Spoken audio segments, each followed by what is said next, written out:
नमस्ते हजुरहरू सबैजनालाई र आज चाहिँ म सानो भिडियो लिएर आइरहेको छु साथीहरू। अनि यो देख्नुहुने चाहिँ बर्मेक धाम हो साथीहरू।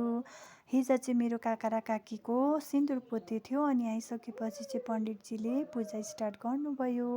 अनि यो चाहिँ नागिस्तान हो है साथीहरू। यो धाम चाहिँ एकदमै ठुलो धाम हो।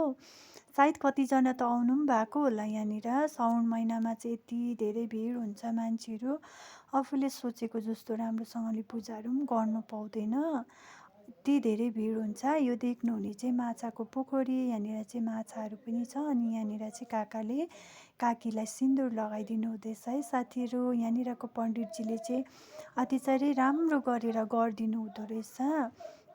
अन्त चाहिँ काकीलाई सिन्दुर लगाइदिइसकेपछि चाहिँ अब चाहिँ काकीले काकालाई खुट्टामा ढोक्नुपर्ने अरे, अनि ढोक्नु हुँदैछ। मेरो काकी चाहिँ अलिकति मोटी छ अनि काका चाहिँ अलिकति लुते नै छ। अन्त चाहिँ अब काकाले चाहिँ काकीलाई बोकेर सार्नुपर्ने, तर सक्छु कि सक्दिनँ भन्दै हाँसिरहनु भएको छ, तर पनि सक्यो।